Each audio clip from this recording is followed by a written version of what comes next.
Welcome once again to Inside Athletics, brought to you by the IAAF. I'm your host, Ato Golden. It's not very often we have track and field royalty on the program, but today is such a day. Welcome to the program, Jackie Joyner Kersee. Folks, she has 6 Olympic medals, 3 of which are gold. She's also been world champion 4 times. So it's a medal collection that just about anybody in this sport would be envious of. Jackie Joyner Kersee, welcome to the program. Welcome to Eugene, Oregon.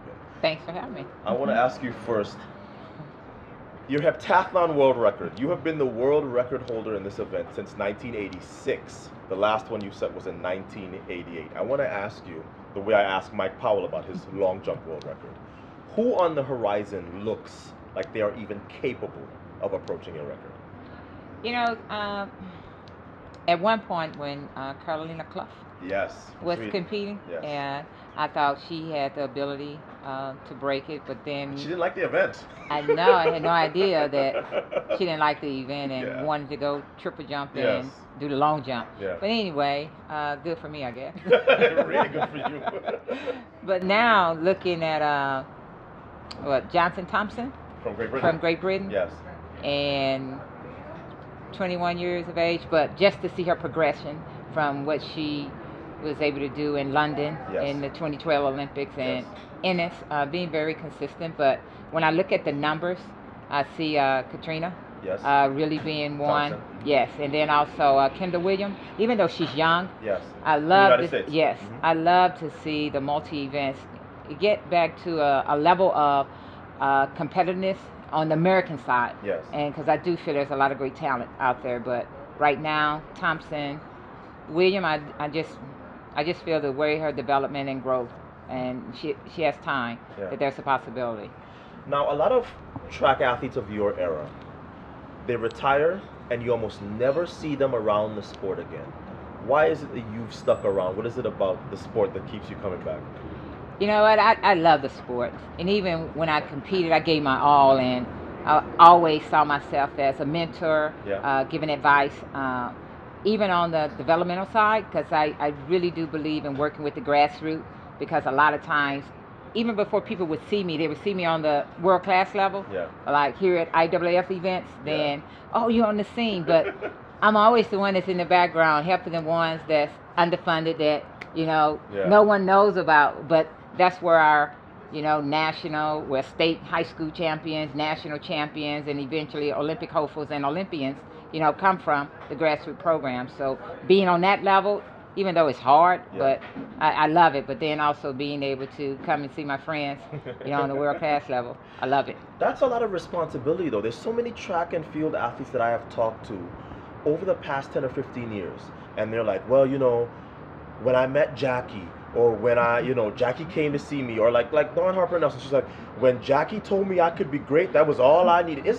That's a lot of responsibility for you. You are such a mother figure, for lack of a better phrase, to so many of these athletes. Do you feel a sense of responsibility even now, where a lot of these athletes that we'll see at the World Juniors, they know of you, but they never saw you compete. Exactly. So what's that like, where you have these athletes who are continuously looking up to you and looking to you for some sort of inspiration? That's a lot of responsibility. It's a lot of responsibility when you're looking from the outside in. Yeah. But when you're in the mix, you just feel that that's what you naturally do. Okay. You see someone, if they stumble, you go over and give them encouragement. You pat them on the back and say it's going to get better. Or if someone is doing well, you tell them to stay focused. Don't get into your news clippings, but continue to work hard. Yeah. And it's just a part of what you do. But then on the other hand, as a little girl growing up, being able to sit in a room with Wilma Rudolph, and it's like, oh my God. So you had people who you were like that exactly. with too. Yeah. So I just think of it, I just think that if I'm going to be a messenger, I'm going to be a positive messenger. I'm going to try to give you my best advice. Now you might not want to listen to it, but that's stuff up to you. But I'm going to give it to you regardless if you want it or not. I want to ask you, though, you have been around this sport for a while. Many would say you were around when this sport was in its heyday, the golden era, when we could sell out the Coliseum for track and field. If I could give you 2 things that you could change about the sport now to get it closer to what it used to be, what would those 2 things be? The 2 things, one of them would be exposure. Yeah. And on television or just in general? I think a combination of it all. Yeah. Television, marketing. Right. Because we live in a time now where people got to see it. You Yes, know, they want absolutely. instant gratification. Yes. You know, they don't believe in being patient. Right. No. Right. You know, so I would say that, and then also being able to maybe bring back the team aspect of it. Really? That make it competitive. That then make people buy into. You know, I mean, I know we're not like soccer or anything, but I mean, there's people root ain't never for teams, especially right, in America. Exactly. People can get behind a team. Right. You know, and then now it becomes, oh, okay. So you got your clubs, you got this. Then now, you know, you're all vying for this. But then when you go to make the Olympics, then you're all going for your individual events. Yeah. But and yeah, I think you said you gave me only two, so I would say a combination of that so and making it and, right. and the team concept. Right. Fair enough. Fair enough. I want to ask you. Think back to getting ready for the 1988 Olympic Games, and so you had to be going into that meet with a ton of confidence. You had been world champion the year before. On the road to Seoul, was there anything leading into those games where you just went, you know what, like you had a day in practice where you just went, there is no way that anybody on this planet is going to be able to deal with me in Seoul?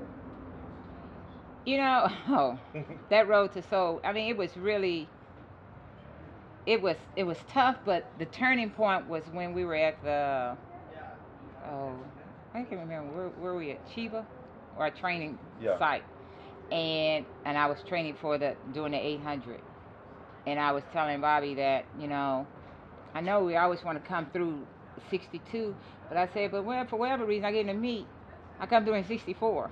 Really? So let's train 58. So I had to do back-to-back 58s, and I hadn't done it, and I knew then that I was like, oh, that's good for the 800. Do it. Right. Oh, wow. You know, and because I felt that I know I'm not going to go into a competition running 58.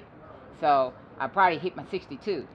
But my mindset, though, was to be very, very realistic and not to take that moment for granted. And really the thought was that in 84 I wasn't mentally tough because I had an injury. Yeah. And going into 88, a lot of people didn't know this, is that I had patella tendonitis really bad. Yeah, that hurts. We can't talk about Seoul without me thinking of Flojo. It's been almost 16 years since we lost her. Tell me about your favorite memories of Florence. Oh, wow. My favorite memories of Florence. Florence was really, if you went in our group, you wouldn't really know. Florence was very outgoing. Yeah. You know, where a lot of people learned about the fashion. And one of the things as a team, we try to, when Florence came up with the one leg idea, and I never forget, we were in Mount Sac. And so we decided that, okay, Florence, if this is what you really want to do, then let us wear the outfit so we can bring exposure. Right. And for whatever reason, Bobby put me on the first leg of the mile relay. Nice. And Florence is running the anchor.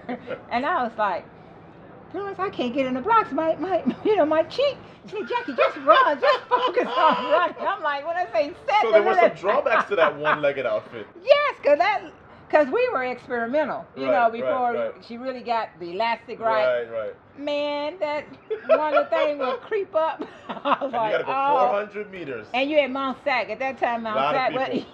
Sold out. Oh, gosh. So, but, and then also, Florence was very focused. And if she didn't like you, she didn't like you. Right. But other than that, great teammate. But it was, it was really a sad loss. Yeah. Yeah.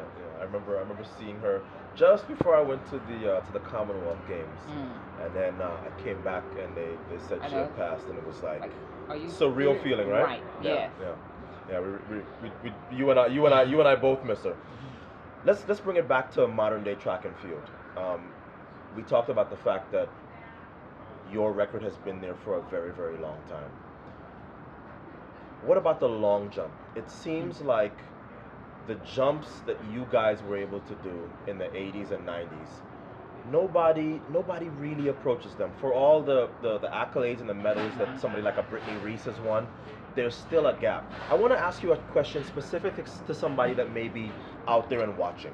Somebody may be sitting out there and they're saying, you know what, I'm pretty good in high school. I feel like this is maybe what I want to do. I watch track and field. This is something that I really think I want to do.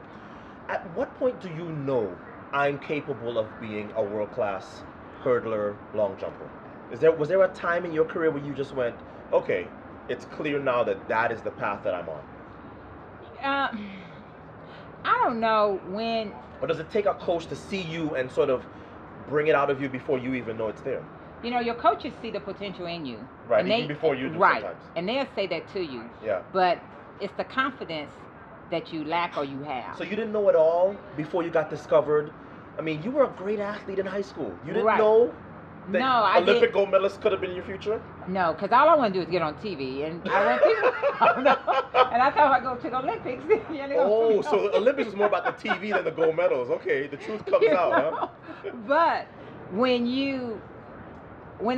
to tell you, I played basketball at UCLA. Right. And one of the things we had to do was weightlift.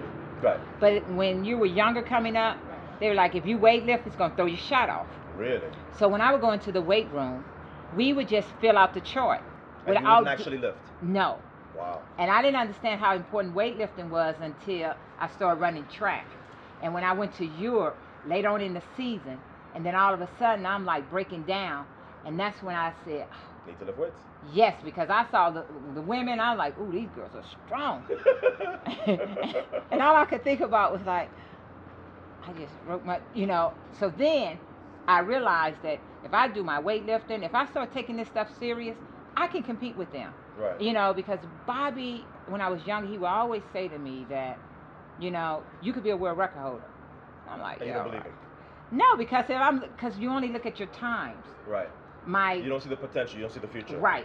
And when he broke it down in the heptathlon for me, when I made a team to go to Russia, and he didn't let me go. He said, because I don't want to send you over there right now. Goodwill Games? No, this was, right, okay. U.S. against, yes. said, because you're not ready yet. And I said, what do you mean? And on the inside, I was like, oh, I want to go home, because I hadn't been able to go home. So I was like, okay. So he said, no, because right now you're right at 59, 6,000 points. They're scoring 64, 65. If I send you over there, you're going to think you can't compete with them. And I said, well, what's going to change? So he broke it down. He showed me in the hurdles. In the hurdles, I was running 14.8. Wow. Jane Frederick ran 13.20. She beat me. High jump, I was jumping. He said, you jumping 6 feet to clear 5.8. Technique problem. Right. So then the shot put stayed 200 meters. He said, this is where it is.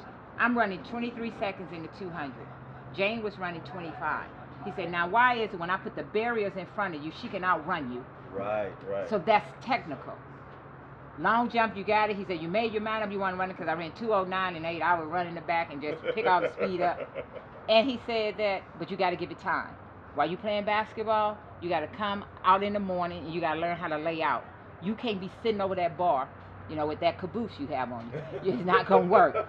So that's what I mean by you jumping 6 feet to clear 5.8. Right.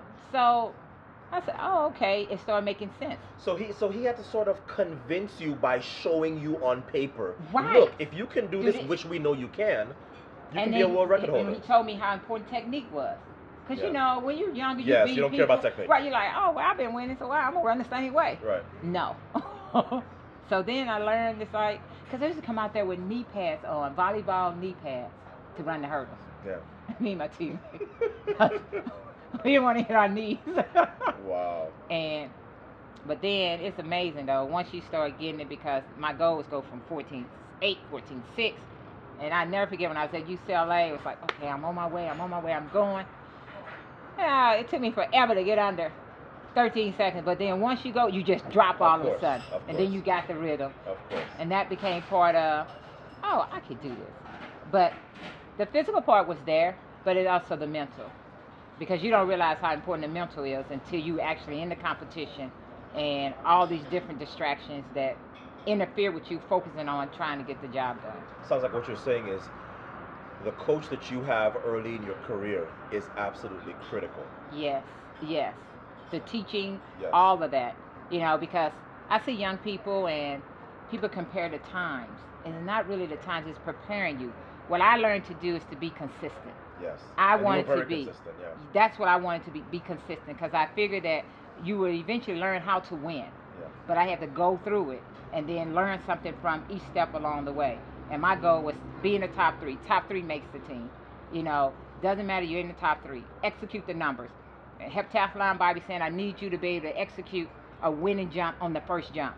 Wow. So we'll go out there and we'll try to do that, because First jump. yes, because if I'm trying to do the heptathlon, you know, it's like you got to do this. Your legs, I ain't gonna have 6 good jumps in me, so I ain't got time to be fouling. So it's like I gotta get in here. And that's how we were trained. Let the legs be heavy. Go over there and get 6 run-throughs in and do pop-ups.